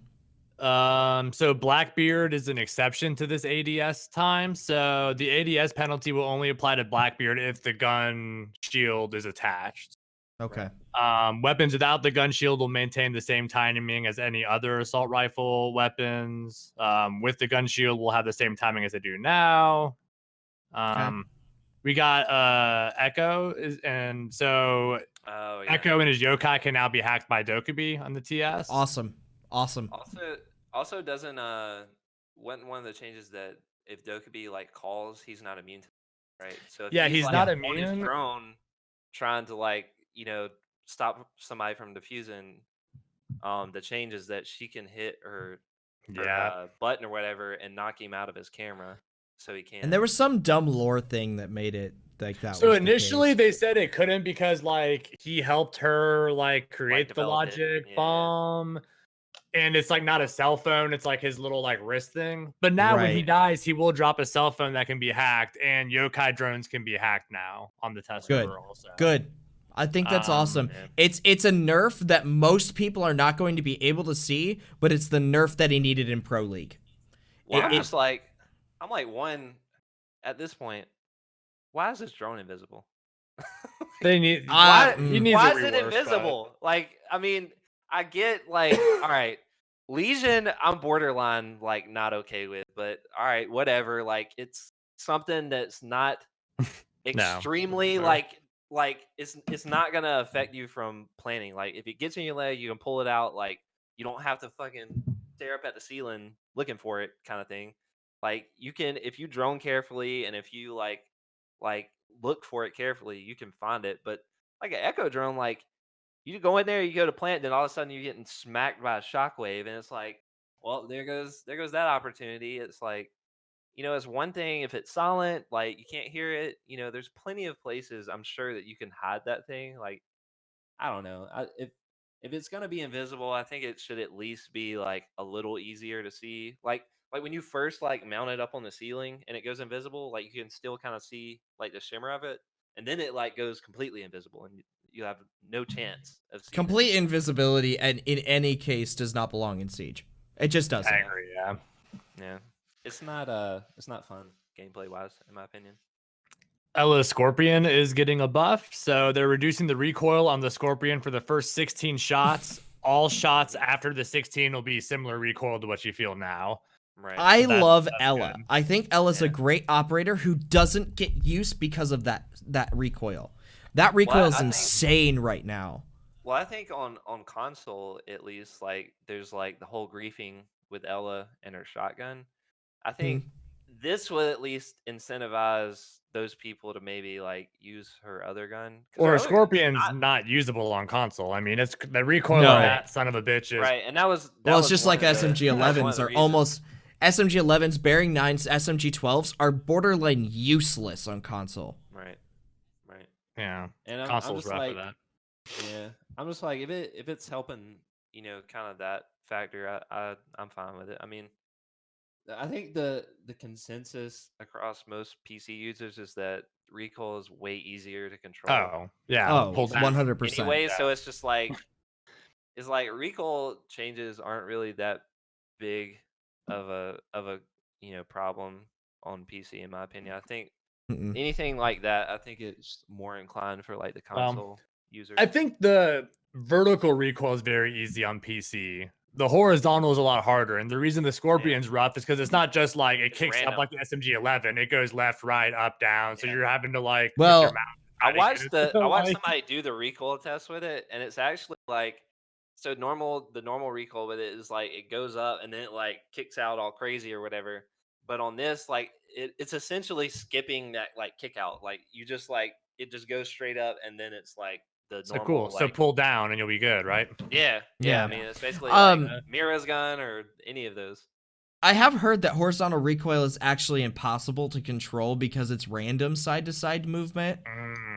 For can see some that. games I've heard, because like with Call of Duty, it's a little different because a lot of the recoil patterns are like they'll shoot up a little bit and then off to the left or right. Like those you can predict, but like true horizontal recoil where it's your gun shaking left and right per shot is impossible to compensate for. Well, I don't know if y'all have seen Zoronix explain this. He's got a YouTube video where he explains this, but it's like, so the way that the recoil works in Siege is like, so the first shot is where you hit, and then the next shot is, so there's like a diamond, right? Yeah, it's like a diamond, and it's randomly picks. It's like the cone of uncertainty or whatever. Yeah. Right. And then so like once that bullet hits, the next like diamond is placed, and then it's random inside that diamond. So in a sense, it is impossible to control. Like you don't know, like the computer is randomly selecting where that bullet is going to go. It's not like in Counter-Strike where each weapon has a definitive pattern that you can like. Right.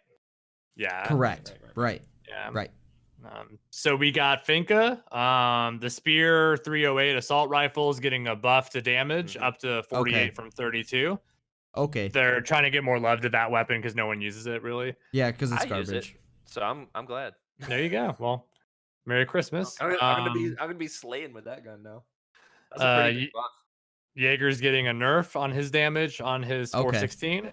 People still play Jaeger. Whatever. Oh, he's Yeah, it doesn't matter. That's just it. Yeah, whatever. Big one here, Maestro. The Alda is losing, which I think is not the right call. Wrong move. But it's a nerf at least. I think they should reduce the magazine size or increase recoil. The Alda needs the nerf. Like he needs a nerf. Yeah, I agree. So you don't think taking the ACOG off? It helps. Here's my suggestion. Here's my suggestion for the Alta. Take 20 rounds out of the clip. Make it go down to 60 rounds. And that's still 20 it's more still rounds. A lot. It's still 20 more rounds than the most rounds that it is. But also make the horizontal recoil worse, so it almost forces the compensator, which makes the vertical recoil worse.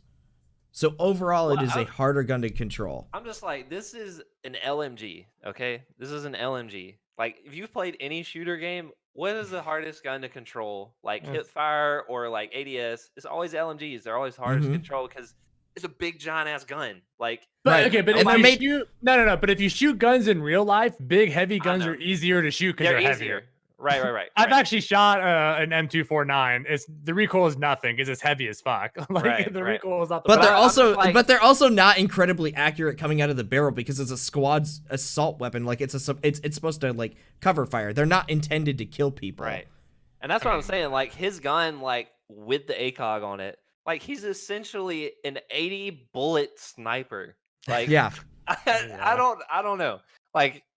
I think that taking the ACOG off, I'm not mad about it. I'm like, do whatever you can to nerf this man because his gadget is by far the best gadget in the game. Like, it's incredible. Like, it's indestructible camera that can shoot people. Like that is like invaluable. Or there are a couple operators right now that are essentially one-man armies, and while they're great for solo queue, they don't promote team play. Maestro, Legion, Zofia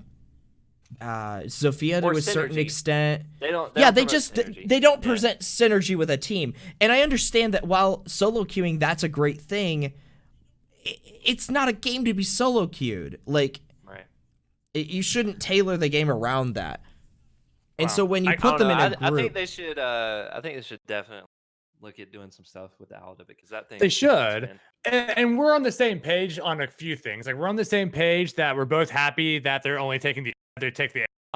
I just don't think it's going to be a nerf, really. Like honestly, I'm still going to use Maestro like crazy. I don't think it's going to change much. Yep. I've done enough long distance SMG 11 kills. I can put that little hollow dot where I need it. Yeah. It's not going to change much. Yeah. Well, but I do think the Alda needs a nerf. We agree there too. That like Maestro is broken. The Alda needs some sort of nerf. I just don't know. Us Jaeger mains back in the day remember when they took the ACOG from us and we adopted it, except one. Yeah. Calvin. Yeah. No, and I remember people calling you out crazy about that too. crying like crazy about Jaeger when he and Bandit both losing their ACOGs, and they're both still amazing operators, and it didn't Right. really No, hurt It for didn't shit. change that's the joke. No. That's the joke I'm Yeah. shooting for. Is one of my friends literally quit because they took the ACOG away from Bandit and Jaeger, and I said literally continue to play them. It's not that bad. Right. So we also have Smoke and Knock. They're increasing the damage on Wait. the FMG9. I have heard it's only knock. The Reddit post says Knock plus Smoke increase. Okay. But Okay. then below it says increase Knock's FMG9. So maybe it is just Knock. Maybe it's a damage increase and then Nox getting like a recoil buff or something. Maybe. So the exact wording here, it says in bold, Knock plus Smoke, bullet below it, increase Knock's FMG 9 damage to 34. So they reduced the recoil on both, but they upped the damage on Nox. I didn't say Is anything that- about reducing recoil on Okay. it. Okay. Yeah. Then I'll see I that just here. must have misheard you. And then Ying, there's a Ying buff. They're reworking the Candelas. Good. Candelas now have a new outline that's visible only to Ying. Improved distribution of cluster flashes to make the flash more So you reliable. can see 'em. Yeah, so when you like throw when 'em you throw out. them, you can see them like going. That's what I'm assuming. Yeah. Okay, yeah. Number of pellets per Candela is increased to 7, up from 6. One Yeah, at not going to change. 1 at floor level, 3 at hip, and 3 at head level. Pellets detonation time reduced to 0.3 seconds, which was down from 1 second. Interesting. Pellets that bounce on environmental props will maintain their velocity instead of just falling straight to the floor. And they're doing some minor I just visual feel like a effects lot of improvements. those changes, like most people don't even realize that. That's Unless going you on. play Somebody Ying a uses lot, their- you won't notice. Yeah. And who Well, plays then- Ying a Macy lot? J. Like no one. Macy? Oh, does he really? Well, he plays her a lot just to try to like make the case that people should play. But, Well, I'm I trying to think remember, Ying's a someone we fine play operator. with- Someone we play with was using Ying one night, and I banned them from Ying ever again because they like blinded the whole fucking team. Like, round after round. I was like, That's "You're what not playing happened. Ying." It was either Aaron or it was Stormcloak. I don't remember which one it was, That's inevitably what happens. but one I of the think two of them Aaron were playing plays with us. Aaron plays Zofia most of the time. I don't think he plays. I think it Ying. was Stormcloak then. Yeah, but I literally was like, "You are banished from Ying. You are not using Ying anymore." no more Ying for you. right. There's some random bug fixes. I don't really care to go through all No, those unless don't anyone care. really cares. Nope. Okay. We'll go ahead and transfer into questions. We got about 15-20 minutes left here. Well, I think we answered most of them. Yeah. Two of the questions were about the smoke ADS time or the Ugh. SMG 11 ADS time. Yeah, not Blurry. great. And the other one was about Ella and her weapon recoil rate of fire. And I haven't Oh. actually played on the test server yet, so I haven't tried any of these out yet. It just went live like I think a few days ago. Like The 3 problem days is ago. they released the haven't stadium tried map event at the same time they released these on the test server, so I'm sure very Yeah, few people yeah. have tried them. One thing I want to say, and I'd really like to get looked at, is two things actually. One, the Bearing 9 and SMG 12 need reworked. They are absolutely useless right now. I know, Don, you have got to the point with the Bearing 9 where it's usable, but it's probably still not great. Like overall. Well, yeah, short bursts. I think the issue is probably not the gun. I think it's the fact that one. So like, it's a consensus that the SMG 11 is a primary. It's not a secondary gun. It's a primary gun. Right. And I think that train of thought kind of speaks on a bigger issue with maybe like the operator balancing, in that like when you use smoke, like nobody really uses smoke with FMG 9 because that's not like his role. His role is Mhm. not to run around fragging. His role is to be a support operator to like set up site and to anchor. Like that's Smoke's role. So you want to use the shotgun and then the SMG 11. Yeah. And I think that maybe like rethinking that whole concept. I think that's something that Ubisoft needs to do on their end. Like when you've got an operator like Vigil, like with the SMG 12, like he has the best gun on defense. Like that is the best gun that you can use on defense. It's the most accurate. It does like great damage. His excellent- primary, right? Right, the Okay, K1M. okay, yeah.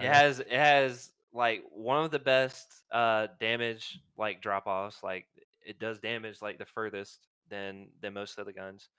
And then on his hip, he's got a freaking bullet hose in SMG 12. Like I don't know. Like I'm kind of under the sense because I watch like some of these like really good players use guns like that, and it's like night and day difference when I use a gun because it seems like that gun has no. They're over there using G12 like it's just like the straightest shooting gun ever. Hmm. And But that's because they've like, had 16 hours a day to practice. right, and I get that, but Yeah. I'm like I don't know, man. Like I don't really know in the sense like because that gun's not meant to be a primary. Like the SMG-11 is not meant to be it's supposed to be a secondary gun. We're just But it's using not it as even a primary. reliable secondary right now. No. The And I think SMG-11 or the 12? SMG-12. The 12. SMG-12. Yeah.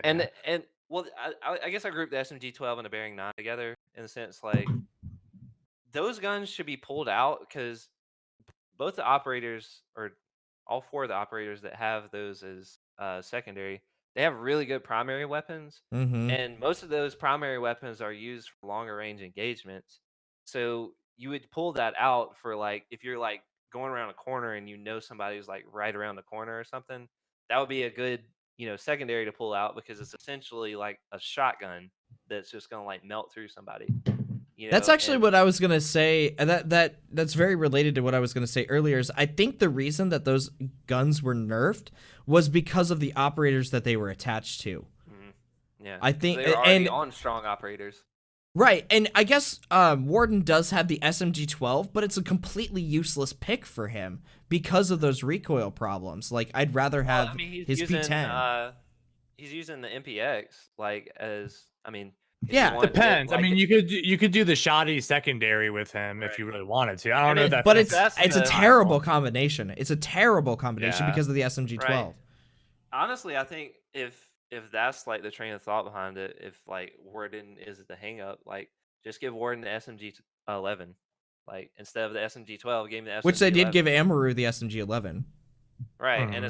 it's like if you're gonna give an operator that a shotgun primary and you want them to feel a little more powerful, long range, then just give them the SMG-11. Like if that's gonna be the gun that is like the pivot point on like what's a secondary and what's a primary, like let's give that to the operators that need it, and then keep the like wild crazy secondary SMGs. Yeah. Let's just keep them the way they are so they don't become overpowered because they're already on overpowered operators. Well, so the secondary SMGs got the same treatment that Blackbeard got, where they got nerfed to oblivion. The only difference was they like overcorrected and then they didn't walk it back again like they did with Mhm. Blackbeard.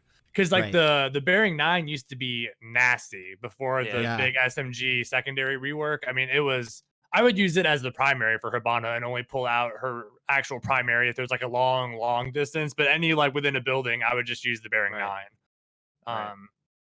So I don't know. It's I use it and I still get lots of frags with it, but you can't miss your shots. Like that's what it comes down to with the Bearing 9 is you have got to hit your shots or else you're fine. And I think that's what leads into it being unforgiving. I think that I think that it's fine. I understand the sentiment behind it, and I'm with that. Where it's like, okay, you shouldn't be using this as a primary. Agreed. However, you also should be able to use it as a practical secondary. Right. Yeah. So Yeah, I mean, love. use I it. miss- Use it for its purpose. Is kind of my thought Right. process. I miss the Like, dominant close days of the range. SMG-12. I really do. It used to be fun. It was nasty too. Yeah. Yeah. I got another question.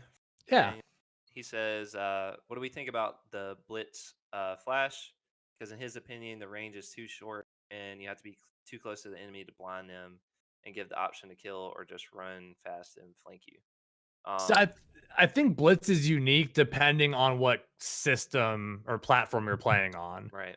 Blitz is much scarier on console. And I think Oh, on yeah. console, the flash distance is fine. Yeah. On Well, PC, I'm not really afraid of Blitz anymore because you can No. kill him super fucking easy on PC. I don't know. I still get killed by Blitz all the time. I was actually going back through my Reddit and I have this old post where I'm like, say I have nightmares about Blitz and he chases me in the daylight. And I still think, get. I think that Blitz, he just needs sort of some attention from the developers. Honestly, like he's not a good operator.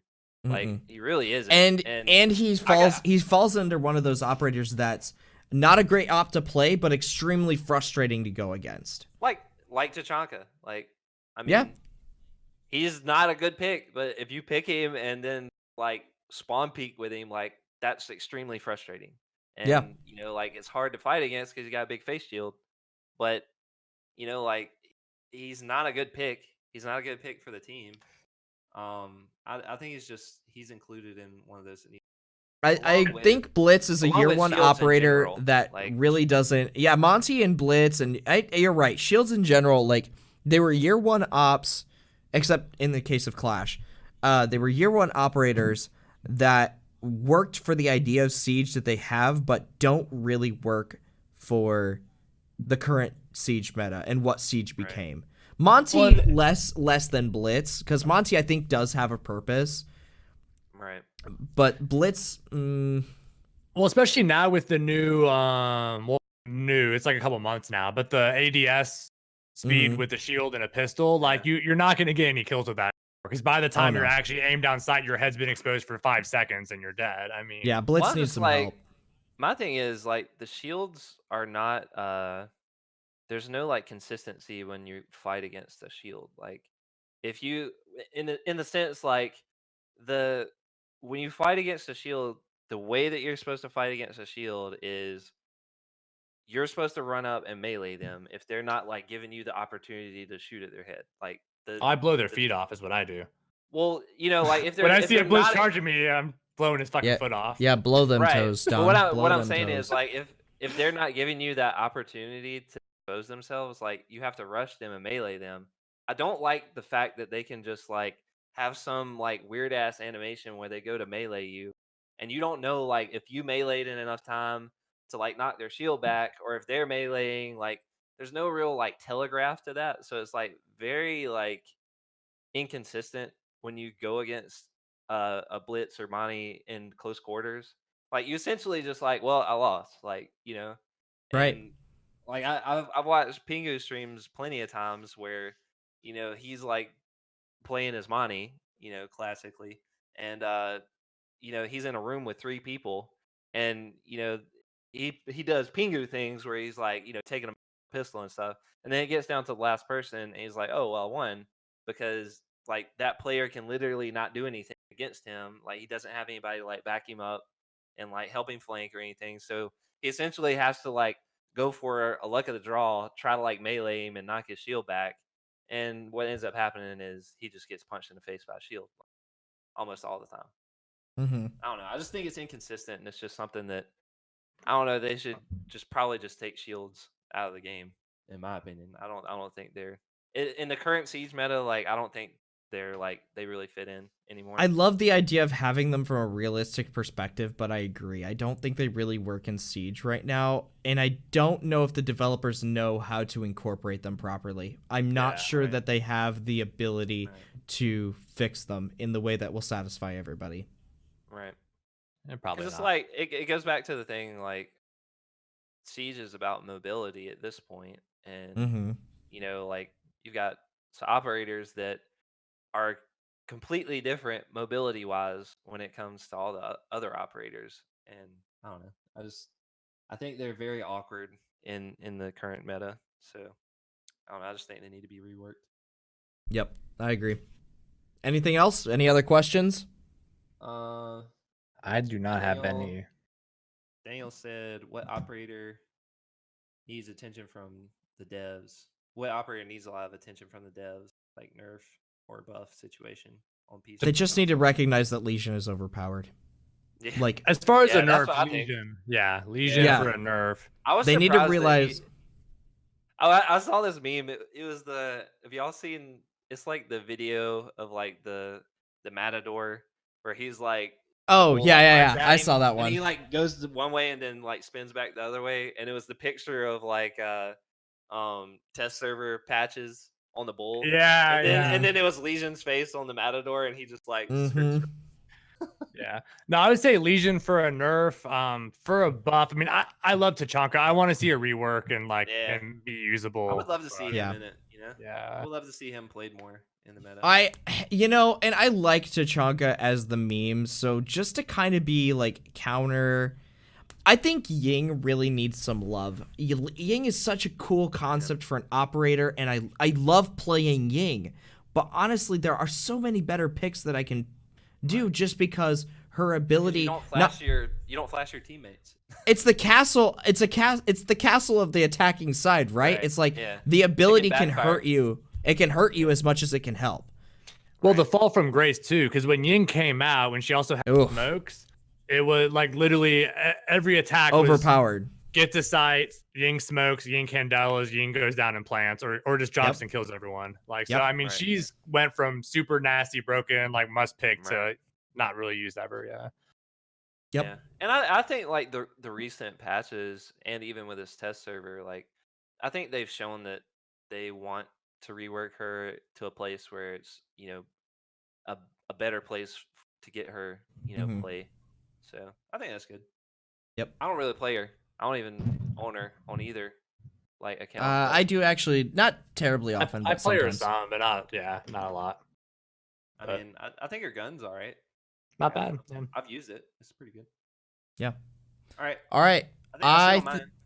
Yep, I think we should wrap up there. We're getting right around Yeah. the 2-hour mark. So, all right, everybody, this is going to be it for the Vertical Play podcast for this week. We will be back next week. Not sure when the streaming time is, but just so you guys know, consistency, it's going to be up on YouTube Tuesday at around 4 to 8, somewhere in between there. Yeah. If you Um, missed it, I'll- yeah. And Yep. I'll be sure to link that on my page as well. Yes. Yep.